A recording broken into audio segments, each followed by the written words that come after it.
My name is Hugh Banting. We're currently aboard the Glennahoolish, the last of the manual turntable ferries, and we're on the Carl Ray side on the Isle of Skye. She was built at Troon in 1969 and was one of the first of these manually turned table ferries to be built all in steel. Before that, the hull was in wood. The framework for the turning table was steel.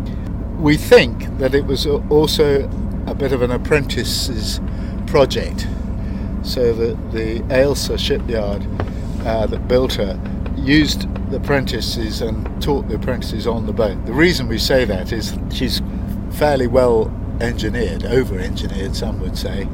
In fact, that's been a major contribution to her surviving as long as it has.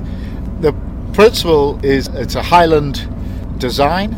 They've been around for over 100 years, and the great advantage of the manual turntable ferries is that they could operate pretty much any slip, and more importantly different gradients. So even here across Carl Ray, the Carl Ray side and the Glenelg side of our run, the slipways are at different gradients. That's really the sort of major event. The reason they turn is so that vehicles can drive on. We do the turning for them, and then they can drive off forwards. The turntable itself has got a big main bearing in the middle, 12 like little railway wheels which run round this circular rail track. If you get the balance right, one man, two people can push 20 tons around without any bother. So it's a very clever kind of concept and design. Of course, if you get it wrong, then it's impossible to turn. I think people find it strange that we spend a lot of time faffing around getting the cars in the right place, but that's all it is to make sure we get the balance right. For most of the season we see the seagulls because they've got a nest close by most days, and otters, we see quite a lot of otters, and they're shy creatures, so you know they're going to be in the early morning or the late evening. The history of the ferry itself, the Glennahoolish, is that she's been essentially, apart from a short period with the Highland Council, she's essentially been private company owned. The Glenelg community decided that they didn't want to lose the ferry route because it's the oldest route to Skye, and they didn't want to lose the ferry either. So they formed the Isle of Skye Ferry Company, or Community Interest Company. The community are absolutely